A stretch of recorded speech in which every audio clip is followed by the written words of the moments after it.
그리고 인문계 학생 혹시 손 들어 보실래요? 인문계를 위한 마지막 한마디. 아까 김명진 소장이 인문계가 안 불리하다고 그랬잖아요. 간단하게만 말씀드리면 인문계는 시험 범위가 동일하잖아요. 작년하고. 학선대로 하시면 됩니다. 그래서 수원수투의 경쟁력이 관건이니까 무조건 공부의 핵심을 수원수투에 둬라. 물론 그렇다고 확통을 하지 말라는 얘기는 아니지만 학습의 대다수는 수원수투에 둬야 된다. 두 번째는 아까 김병진 소장이 이미 얘기했던 걸로 인문계는 인문계끼리 경쟁해요. 절대로 자연계가 끼어들지 않습니다. 자연계가 끼어들어도 한 명 정도 끼어들 거예요. 끼어들지 않아요. 인문계끼리의 싸움이기 때문에 절대로 불리하다는 생각을 하지 마시라. 이걸 왜 자꾸 말씀드리냐면 기왕 재수할 거로 결정을 했어 내가. 근데 왜 시작할 때 자신감 없이 시작하느냐. 나는 문과지만 할 수 있어. 도전할 거야. 그럼 도전했으면 정말로 요 한 문제를 더 세심하게 공부해서 이 정도는 만들 거야 라는 자신감을 가지고 시작을 해야 된다. 괜히 옆에서 가서 귀에 듣는 얘기로 불리하대, 이게 어렵대 라는 얘기만 자꾸 들어서는 자기의 공부를 제대로 할 수 없는 거예요. 학생들이 마지막에 무너지는 가장 중요한 이유 멘탈입니다. 그 학생들이 몰라서 그렇게 수능에서 무너지는 게 아니에요. 상담 오면 별별 학생 다 있거든요. 제가 며칠 전 상담 받은 학생은 유시험 대상이야. 근데 6, 9월 성적표를 봤더니 6월 달도 등급합이 5야. 4과목 합 5. 9월 달도 합 5야. 수능에서 완전히 무너진 거죠. 1교시 때 멘붕이었대요. 덜덜덜 떨었답니다. 손을.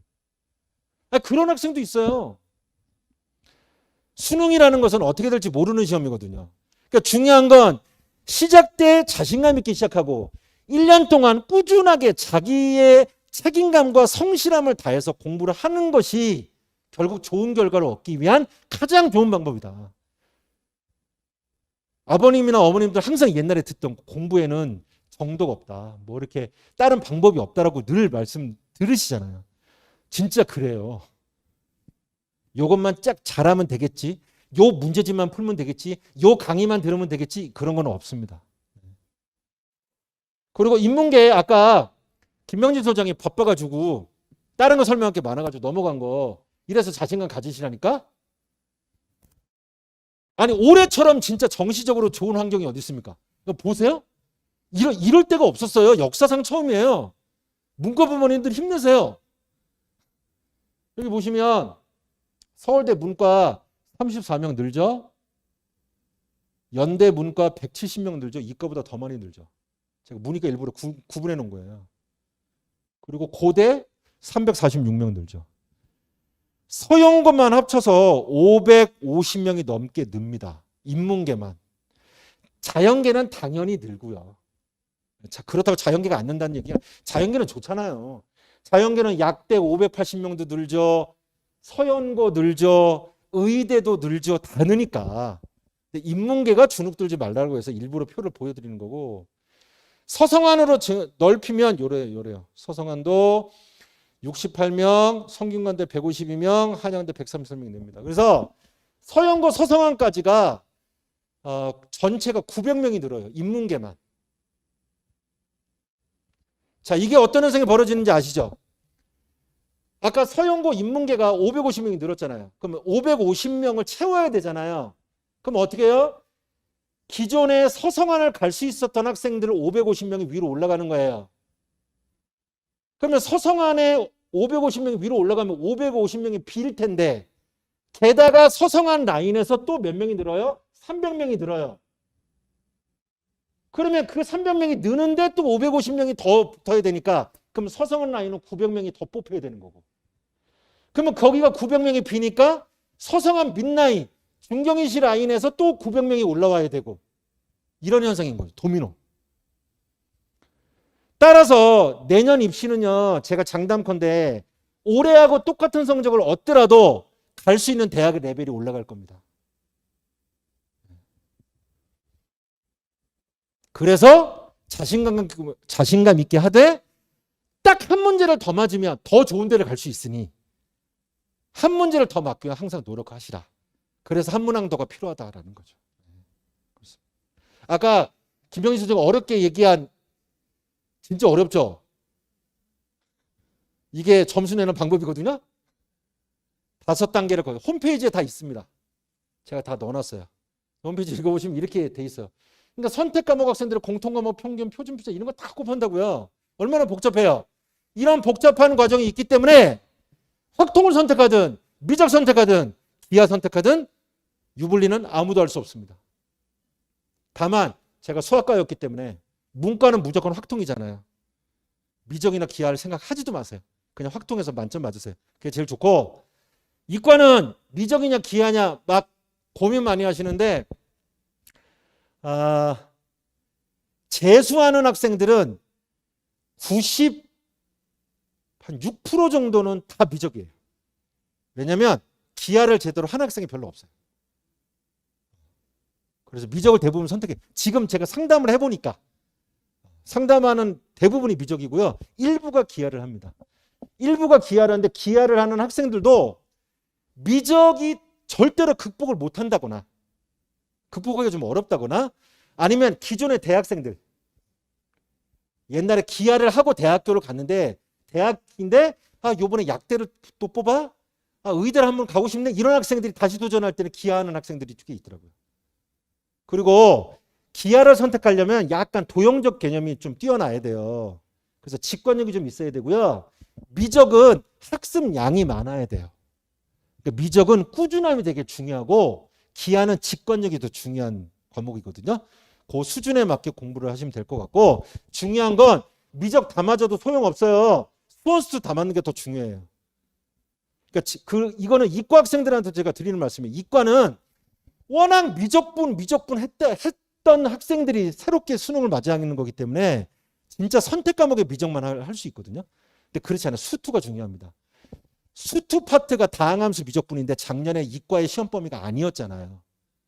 근데 새롭게 시험 범위에 들어가는 거라서 수투를 되게 소홀히 할 수 있거든요. 그러지 마시라. 문이과 모두 수원 수투가 핵심이다. 이거 놓치지 마시고 그리고 국어는 아까 김병진 소장이 얘기했던 대로 반드시 2022 예비평가가 한국교육과정평가원 사이트에 올라와 있으니 언어와 매체하고 화작을 반드시 풀어보고 학습의 흐름을 좀 생각한 다음에 결정을 하시라. 다시 말씀드리면 한국교육과정평가원이라는 사이트에 들어가 보시면 2022 예비평가라고 들어가 있습니다. 거기에 반드시 들어가서 확인해 보시라. 그래서 인문계를 위한 전략들이 국어 수학, 전형 콘텐츠, 인문 논술. 논술은 별거 아닌 것 같지만 여전히 상위권 대학에서는 중요한 도구입니다. 그리고 이과도 마찬가지로 자연계도 저희가 논술은요. 시즌 1 처음 때는요. 논술을 했던 학생과 예전에 준비를 했었던 학생과 논술을 준비 안 했다가 새롭게 준비하려는 학생 나눠서 수업을 할 거예요. 그러다가 한 3개월 정도 충분히 학습한 다음에는 그 다음부터는 인문계는 연대 논술반과 성대 서강대 논술반으로 나눠서 수업을 할 거고 이과는 의대 논술반과 그 다음에 연서성한 논술반으로 나눠서 수업을 할 거예요. 그렇게 수업을 할 거고 논술은 특정한 학교를 대상으로 하는 논술이 주로 이루기 때문에 저희가 특강으로 진행을 하고 있습니다. 그래서 논술을 목적으로 하는 학생들은 특강 프로그램을 선택을 해서 수업을 들으시면 될 것 같고요.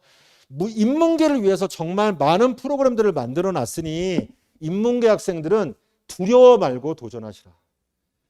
그리고 지금 재고 있는 게 뭔지는 모르겠으나 성적이 좋은 학생들은 장학금도 받으세요. 네, 장학금 다 드립니다. 드리고 장학 대상자가 되시길 바라고 설령 내가 장학 대상자가 아니라도 제가 늘 드리는 말씀이 제가 상담할 때 항상 말씀드리는 건데 아까 말씀드렸던 것처럼 자신감 갖고 하시라. 시작하는데 이거 해도 될까? 이거 해도 될까? 그리고 부모님들이 학원을 선택할 때 너무 요만한 걸로 선택하는 경우가 되게 많아요. 학원을 선택하는 것은 가장 중요한 건 학생들을 어떻게 해주느냐가 제일 중요한 포인트예요. 왜냐하면 자제분을 맡기는 거니까. 그리고 학생들도 그러한 텀으로 선택을 하시는 게 중요하고, 그 다음에 정시나 수시로 대학을 붙었다가 다시 재수하는 학생들은 해야 돼 말아야 돼 이렇게 되게 고민하는 학생들도 꽤 되더라고요.